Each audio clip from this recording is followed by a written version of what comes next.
Assalamualaikum, Sampurasun, Om Swastiastu, salam sejahtera untuk kita semua. Ketemu lagi di channel Jiwa Tua 2. Nah teman-teman, kemarin di episode sebelumnya adalah awal konflik perselisihan antara Aryo Pangiri dibantu Temenggung Wilodipo dengan Panembahan Senopati alias Danang Sutawijaya.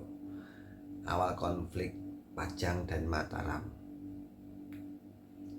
jilid berikutnya, yang tujuannya itu sebenarnya adalah Mataram ingin mengambil pusaka-pusaka Pajang sebagai sifat kandel, sebagai legitimasi Mataram adalah penerus Pajang.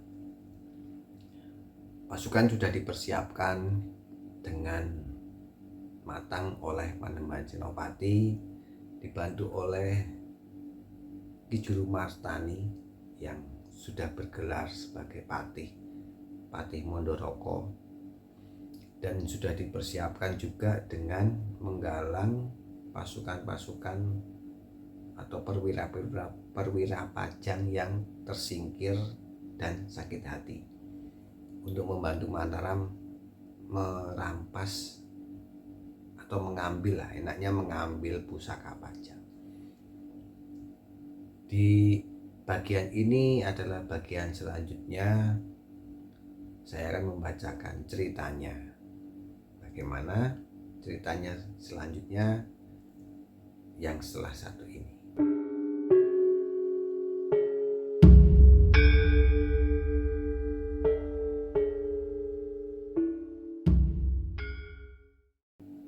Pada hari keberangkatan yang telah disepakati, pasukan yang terpilih telah bersiaga di alun-alun induk tanah perdikan atau di lapangan induk Kademangan masing-masing. Pedati-pedati telah penuh berisi logistik peperangan, bahan makanan, persenjataan, obat-obatan, dan sarana penanganan mereka yang terluka, alat-alat gali pemakaman mereka yang gugur, dan alat-alat pendukung lainnya. Beratus-ratus endong anak panah, busur, lembing, tombak, tameng memenuhi pedati logistik, juga tangga-tangga pemanjat. Prajurit-prajurit terlatih dalam perang panah dan lembing menjadi ujung tombak dari pasukan yang disiapkan. Juru-juru bidik tepat bagi sasaran bergerak maupun diam dilatih secara khusus selama berhari-hari. Hasilnya sangat menggembirakan. Pergerakan regu pembawa tangga berikut regu pasukan pemanjat bertameng serta regu pelindung bersenjata panah juga telah berlatih dan dilatih secara khusus. Patih Mondoroko alias Ki Juru Martani benar-benar menunjukkan kepiawaiannya dalam memimpin persiapan dan melengkapi segala sesuatu yang diperlukan demi keberhasilan tindakan Mataram atas Pajang dan sekutunya. Ketika matahari sudah naik di ufuk timur, sangkakala keberangkatan pasukan pun melengking menyuarakan aba-aba.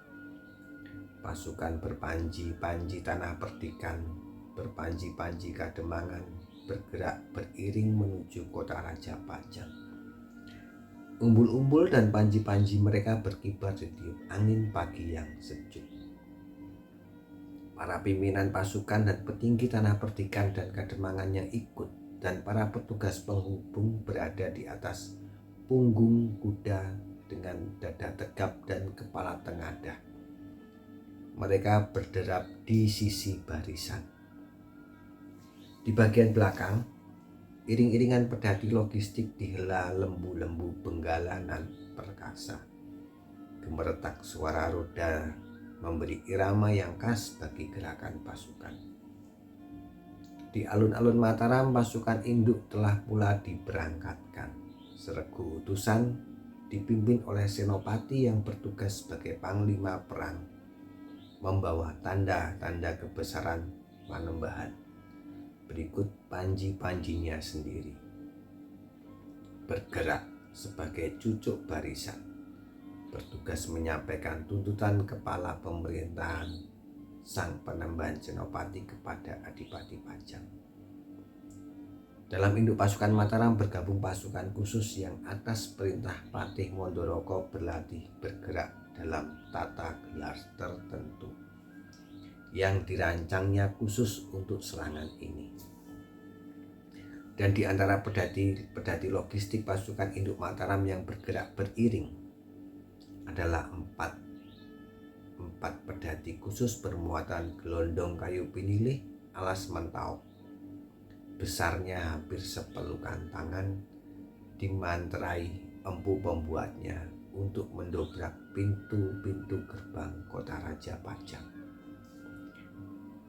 Pasukan Mataram dan gabungan pasukan dari Tanah Perdikan dan Kademangan yang berangkat dari berbagai titik keberangkatan di lingkungan Mataram tiba hampir bersamaan waktunya di luar dinding kota raja. Sebagaimana direncanakan, para pimpinan pasukan langsung membawa pasukannya berikut dukungan logistiknya menuju titik-titik tertentu di luar gerbang-gerbang kota dan mempersiapkan perkemahan di sana pada jarak yang tidak terjangkau serangan panah, menunggu aba-aba selanjutnya. Sandi dan pengawas Pajang telah lebih dulu menyampaikan pada unsur pimpinan mereka pergerakan kekuatan Mataram yang mendekati kota raja. Adipati Pajang yang memang telah bersiap segera melakukan persiapan seperlunya, mengerahkan pasukan pertahanan ke belakang gerbang kota. Tumenggung Wilodipo memegang kepemimpinan atas semua unsur Demak yang ada, tapi tidak serta-merta untuk para senopati Pajang. Sejak kapan Tumenggung memegang jabatan Panglima atas pasukan Pajang? Berkata pimpinan pasukan berkuda. Pasukanku hanya akan bergerak atas perintah Kanjeng Adipati. Perintah Adipati ternyata memang datang segera sesudahnya. Utusan Panembahan Senopati yang juga Panglima pasukan Pajang di atas kuda langsung menuju gerbang utama kota raja. Ia sempat memerintahkan induk pasukan berkemah di luar gerbang kota, dan sebagian yang lain mengambil posisi sesuai rencana dengan membawa logistiknya masing-masing. Ia sendiri beserta rombongan pembawa perintah penguasa Mataram langsung memasuki kota raja. Gerbang yang sudah siap menutup kembali terbuka ketika pasukan Mataram berhenti dan mempersiapkan perkemahan. Pasukan penjaga gerbang utama membiarkan iring-iringan berkuda utusan Mataram memasuki kota. Tunggul tanda kuasa Panembahan Senopati, penguasa Mataram, jelas sekali diperlihatkan di antara panji-panji Mataram dan tanda jabatan Panglima yang dibawanya. Iring-iringan utusan Mataram langsung menuju gerbang utama istana. Di dalam kota, di belakang gerbang, pasukan Pajang telah mempersiapkan diri segelar sepapan. Mereka menatap iring-iringan Mataram yang melalui wilayah kedudukannya. Gendewo dan gelondong-gelondong panah, tombak dan lembing mendominasi persenjataan pertahanan. Iring-iringan Mataram menyaksikan dua kelompok warna baju maupun tanda-tanda keprajuritan yang berbeda dari pasukan yang bersiap di dalam kota. Gabungan pasukan Demak dan Pajang. Di gerbang istana, utusan Mataram melewat tanpa halangan. Barulah di pintu Paseban mereka tertahan. Betapapun mereka harus turun dari kuda-kuda mereka. Perwira jaga serta-merta menyampaikan, apakah maksud utusan Mataram menemui Kanjeng Adipati? Utusan Mataram pun menjawab, aku akan menyampaikannya kepada Adipati, bukan pada petugas jaga. Kalau begitu silakan menunggu, kami akan menyampaikan apakah Adipati berkenan menerima. Sang utusan pun berkata lagi, atas nama Panembahan Senopati yang berkuasa di Mataram untuk seluruh tlatah Kesultanan Pajang, kami bermaksud menemui Adipati Pajang sekarang. Perwira jaga bergetar, tetapi tetap pada tugasnya. Mohon diberitahukan siapakah pemimpin utusan Mataram. Utusan Mataram pun menjawab, Patih Mondoroko. Mereka di penjagaan tahu persis siapa nama yang disebutkan. Tetapi utusan Mataram segera melanjutkan. Ki Patih berada di Mataram. Aku mewakilinya. Tumenggung Winduboyo, Panglima segenap kekuatan Mataram yang berkemah di luar kota raja. Adipati Pajang bukannya tidak tahu kedatangan utusan Mataram yang penuh wibawa, membawa tunggul tanda kekuasaan kesultanan yang berada di tangan Panembahan Senopati di Mataram. Perwira sandinya telah memberitahukannya sejak mereka memasuki kota raja. Hati nuraninya mengusik perasaan dan nilai kekerabatan yang selama ini ada dalam asuhan Sultan Hadiwijoyo. Nalarnya pun mengganggu keteguhan hatinya dalam mempertahankan pusaka kesultanan yang masih berada di Pajang. Tapi Tumenggung Wilodipo yang dengan beberapa senopati kepercayaannya telah menemaninya sejak kedatangan pasukan Mataram di luar tembok kota, menghasutnya dengan kata-kata yang tajam menjelaskan keunggulan pasukan gabungan baik dalam jumlah maupun penguasaan medan.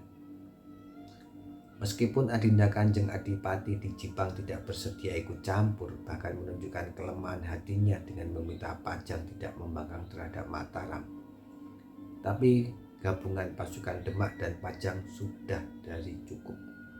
Mengenai pusaka, tuah pusaka itu sejatinya adalah untuk keperluan penguasa Pajang, untuk Kamukten Kanjeng Adipati, dan untuk meneruskan kembali kekuasaan ayah anda Sunan Prawoto dari Kesultanan Demak Bintoro.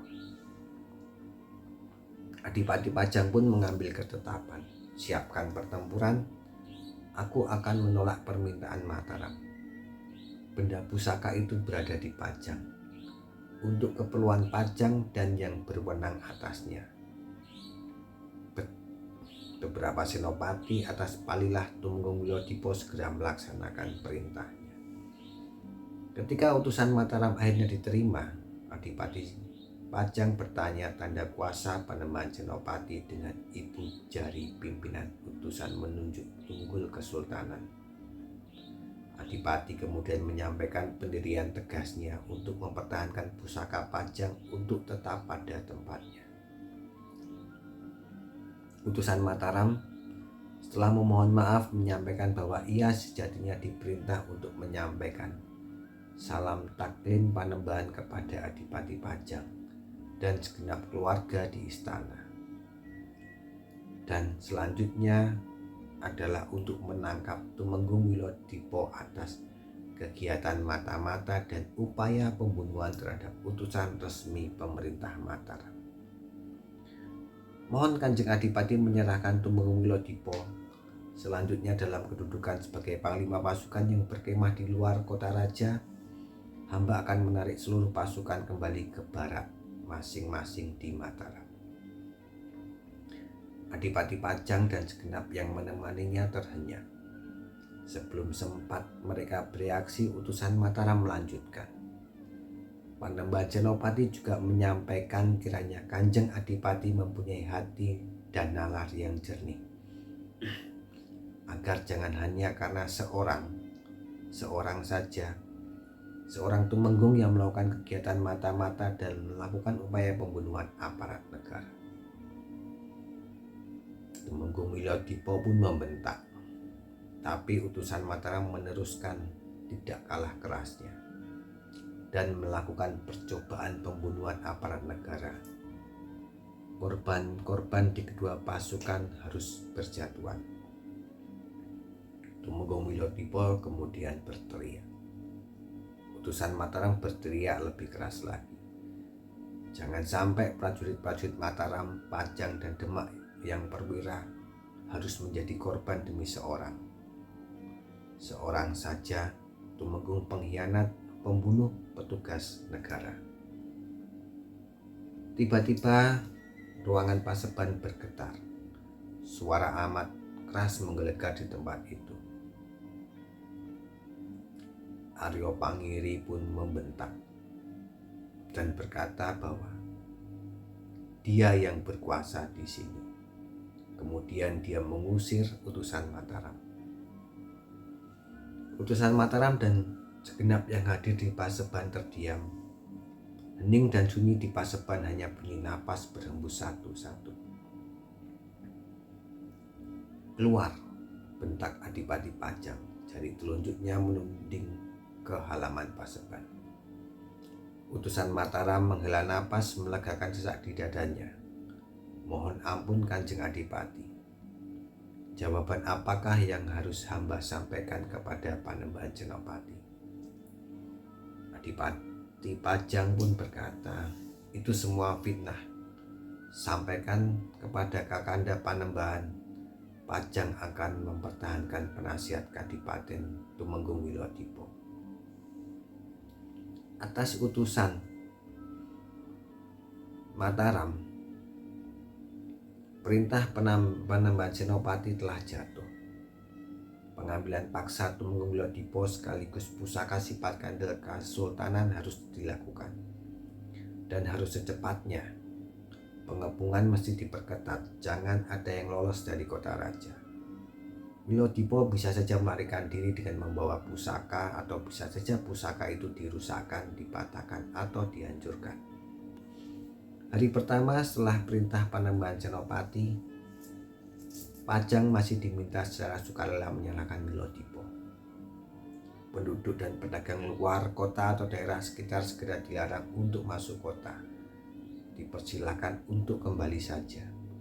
Demikian pula yang mau keluar kota dilakukan pemeriksaan seksama di semua gerbang. Jika tidak mendesak, dipersilakan untuk tidak meninggalkan kota. Hari kedua, Sangkakala Mataram meniupkan tanda persiapan pasukan dan persenjataan yang disambut tengara serupa di pihak Pajang. Diiringi penutupan semua pintu gerbang pada Sangkakala yang kedua, Mataram bergerak maju mendekati kota. Tapi hari itu Panglima tidak memerintahkan pendobrakan pintu gerbang atau menyerbu masuk kota, melainkan memancing ketegangan dengan serangan panah kepada pasukan Pajang yang mempertahankan tembok dan gerbang kota. Tumenggung Wilodipo tetap diminta menyerah dengan sukarela untuk menghindarkan korban yang tidak perlu. Pembidik tepat cepat Mataram mempunyai kesempatan berlatih dengan sasaran hidup yang sesungguhnya. Ini membuat pasukan yang bertahan diri di kota tidak sembarangan mengambil posisi serang. Lenguan dan kemudian terjungkalnya kawan mereka dengan tanda panah tertancap di dada atau di kepala langsung membuat takut pasukan Pajang dan sekutunya. Beberapa senopati dan prajurit Pajang mulai bertanya, apa dan siapa Tumenggung itu, maka mereka harus siap mati untuknya. Hal mana juga mengusik hati nurani Adipati. Tetapi Mataram juga memerlukan pusaka itu. Hari kedua itu ambisi menyerang justru dari pasukan Pajang dan Demak yang berada di belakang dinding kota. Mungkin akibat ketegangan dan kegalauan hati dan kerancuan pikiran. Dari posisi yang terlindung dari panah pembidik Mataram, mereka menghamburkan serangan panah, bahkan tombak dan lembing mereka. Ketika sangkakala penyerangan hari ketiga dibunyikan, Mataram telah betul-betul memutuskan untuk merebut kota. Panglima Mataram telah memerintahkan agar perwira-perwira yang bertanggung jawab pada logistik peralatan pendobrakan gerbang dan perebutan dinding kota menyiapkan segala peralatannya. Juga pada perwira-perwira yang memimpin regu serang. Pasukan Wanara dan regu perlindungan itu semua dipersiapkan di seluruh medan pertempuran. Dengan titik berat pada serangan terhadap gerbang-gerbang kota, gelar Gajah Meta disiapkan untuk menyerbu gerbang. Gelondong kayu alas mentok bermantra khusus berada di belalai pasukan. Sementara pasukan Wanara yang akan memanjat tembok akan maju dengan gelar Jinandra Sawur. Karena ketakutan terhadap situasi keseimbangan pasukan akibat penolakan Jipang untuk membantu, maka atas gagasan Wilodipo, Adipati Pajang terpaksa menyetujui dilepaskannya para tawanan untuk bertempur di pihak Pajang. Para penjahat, bajak laut, dan kriminal lainnya dengan gembira menikmati kebebasannya meskipun harus angkat senjata melawan Mataram. Di hari ketiga itu Mataram mulai serangan dalam taktik dan gelar perang sebagaimana latihan mereka. Sangkakala penyerbuan bersaut-sautan untuk pemerataan Pratanda. Bende-bende Mataram pun berdengung-dengung memberi semangat. Di satu gerbang, suara bende terdengar lebih melengking dari yang lain. Itulah bende Mataram Kyai Becak. Hujan panah, lemparan tombak, lembing, perisai perlindungan mendirikan anak-anak tangga dan pasukan Wanara berebut memanjat dinding dalam hujan panah. Lemparan-lemparan jangkar bertali yang lalu dipanjat, teriakan dan nolongan korban yang berjatuhan dari dinding kota, baik di pihak yang bertahan maupun yang menyerang, berhiaskan tancapan panah atau lembing menjadi pemandangan yang menggambarkan kebrutalan perang. Di dalam kota, komandan pasukan berkuda Pajang bergerak di luar perintah Adipati. Mereka meninggalkan baraknya menuju gerbang di mana bende Kyai Becak berbunyi. Bukan di gerbang induk, melainkan di gerbang samping. Upaya pendobrakan gerbang menggunakan gelondong kayu alas mentok tengah berlangsung dengan gegap gempita. Di antara serangan hujan panah dari dinding-dinding di mana pasukan yang bertahan melakukan perlawanan. Pasukan bertahan itu sendiri menjadi sasaran serang pasukan Mataram yang melindungi pendobrak-pendobrak gerbang dan pasukan Wanara. Pembidik-pembidik tepat dengan situ membuat tumbang sasarannya, mempercepat susutnya serangan lawan, mempermudah pemanjat dinding dari pasukan Wanara merebut dan menguasai dinding kota. Ketika derap pasukan berkuda mendekati gerbang samping, senopati pasukan yang mempertahankannya gembira. Ia telah merasa terdesak karena regu pertahanannya seakan tak mampu mengatasi dan mengurangi tekanan pasukan penyerbu di gerbangnya. Dengan datangnya pasukan berkuda tentu akan menjadi kuat. Ketika pasukan berkuda sampai, mereka ternyata bermaksud lain. Minggirkan pasukanmu, kami mengambil alih gerbang. Senopati yang memimpin di situ kaget. Apa maksudmu? Tidak ada perintah Adipati, tidak ada perintah Tumenggung. Komandan pasukan berkuda menjawab, ini perintah Panembahan Senopati di Mataram yang berkuasa di seluruh wilayah Kesultanan Pajang.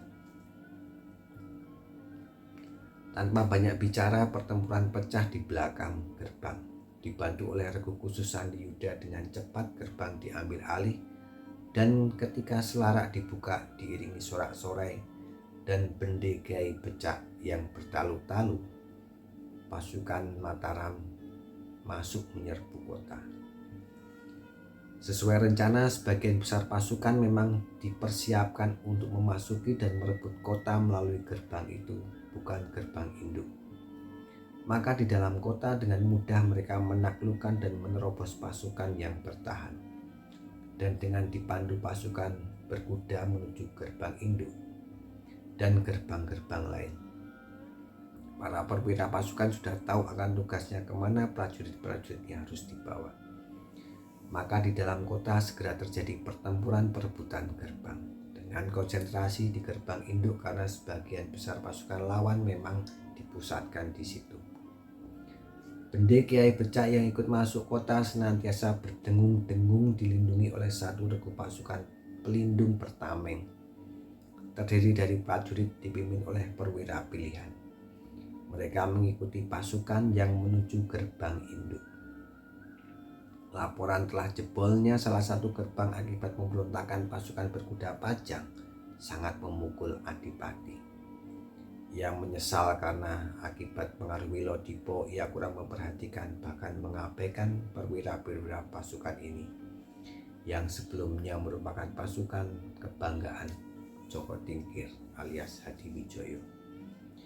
Apalagi laporan selanjutnya menyampaikan sebagian besar pasukan Mataram rupanya memang dipersiapkan masuk kota melalui gerbang itu. Pasukan Sandi Pajang sama sekali tidak mengendus rencana ini. Tidak lama gerbang-gerbang lain pun telah berhasil direbut Mataram. Maka pasukan bertahan pun terdesak. Tambahan pasukan dari orang-orang yang dipenjarakan tidak banyak guna. Pertempuran itu pun semakin sengit. Tidak lama setelah kejadian itu, Panglima pasukan Mataram memerintahkan meniup sangkakala aba-aba penghentian serangan.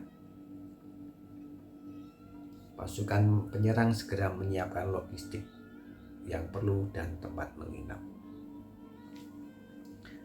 Seorang yang dikenal sebagai penghubung Panembahan Senopati menyampaikan pesan kepada Panglima pasukan untuk merawat semua yang terluka dan memakamkan, termasuk untuk prajurit Pajang dan Demak. Mereka adalah warga Kesultanan yang menjadi tanggung jawab Mataram juga. Ketika malam turun, obor-obor menyala menari-nari di medan perang dalam kota itu, menerangi mereka yang mencari dan mengangkati mayat-mayat dan yang terluka.